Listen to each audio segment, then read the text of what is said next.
Hello everyone, welcome to science and mathematics world.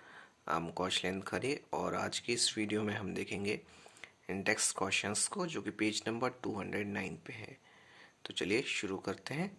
हमारे पहले question में लिखा हुआ है कि on what factors does the resistance of a conductor depend. इसमें हमें बताना है कि उन कौन से फैक्टर्स हैं जिसके ऊपर रेजिस्टेंस किसी कंडक्टर का डिपेंड होता है। तो चलिए देख लेते हैं। The resistance of a conductor depends upon the following factors। जो resistance होता है किसी कंडक्टर का वो कुछ फैक्टर्स पे डिपेंड करता है। First, length of conductor, conductor की लेंथ पर कितना लंबा है वो कंडक्टर। और cross sectional area of a conductor, area of cross section means काटा उसको यदि वायर को कट करेंगे तो कितना मोटा है, कितनी मोटाई है उस वायर की। तो इस पे भी डिपेंड करता है मटेरियल ऑफ अ कंडक्टर, किस मटेरियल का बना है कंडक्टर, और टेम्परेचर ऑफ अ कंडक्टर। ये चार फैक्टर्स हैं जिनके ऊपर कोई भी रेजिस्टेंस होता है किसी कंडक्टर का वो डिपेंड करता है। तो चलिए अब नेक्स्ट क्वेश्चन पे बढ़ते हैं। नेक्स्ट क्वेश्चन में लिखा हुआ है कि will current flow more easily through a thick wire और a thin wire of a same material when connected to the same source wire. इसमें हमें ये बताना है कि जो करंट है वो क्या अच्छी तरीके से फ्लो करेगा मोटे वायर में या फिर पतले वायर में, और यदि हम उससे सेम सोर्स से कनेक्ट करते हैं तब। तो इसमें इसका आंसर है कि रेजिस्टिविटी जो होती है, रेजिस्टेंस और is inversely proportional to the area of cross sectional area A of wire. So thicker wire has resistance, has lower resistance and thinner wire has higher resistance। जो resistance होता है वो inversely proportional होता है area of cross section के किसी wire का। इसलिए जो थिकर वायर होगा उसके पास कम रेजिस्टेंस होगा और थिनर वायर के पास ज़्यादा रेजिस्टेंस होगा।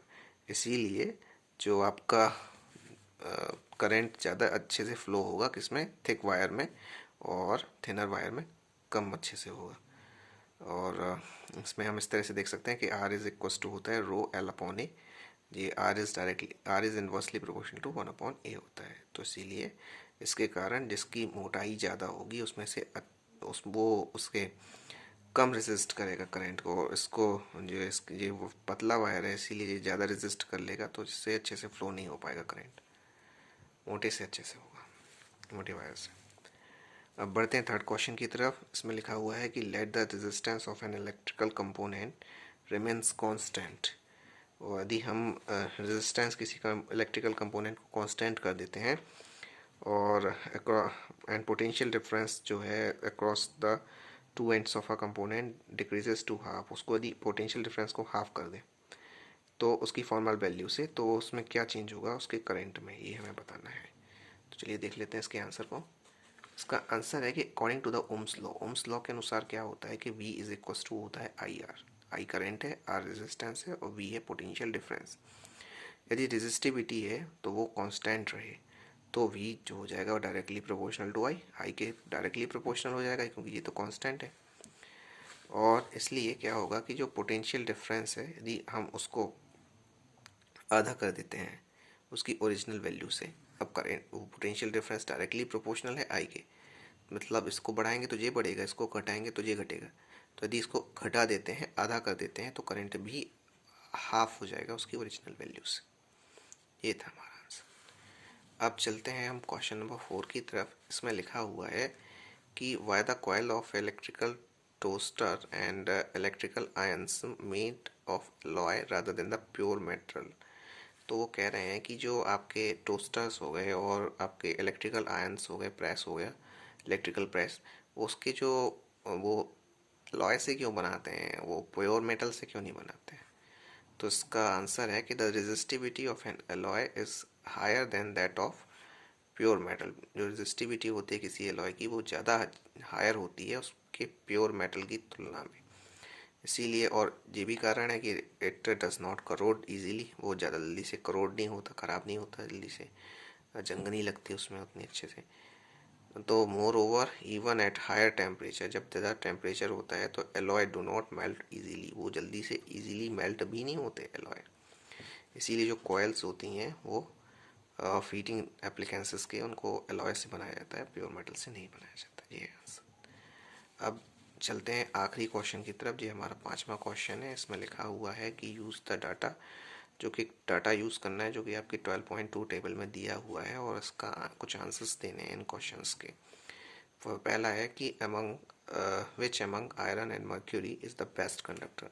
आयरन मीन्स लोहे और मर्क्यूरी मीन्स पारा, इससे इनके बीच में से सबसे अच्छा कंडक्टर कौन है। और सेकंड क्वेश्चन है कि कौन सा मटेरियल बेस्ट कंडक्टर है। तो इसका आंसर देख लेते हैं। इसका आंसर है कि जो रेजिस्टिविटी उसी टेबल में दिया हुआ है कि रेजिस्टिविटी है जो आयरन Fe की, वो कितनी है 10.0 से 10.0 इंटू 10⁻⁻8 ओम मीटर से ओम मीटर है। और वो मर्क्यूरी की है 9.40 इंटू 10⁻⁻8 ओम मीटर। इसकी ज़्यादा है मर्क्यूरी की, इसकी कम है।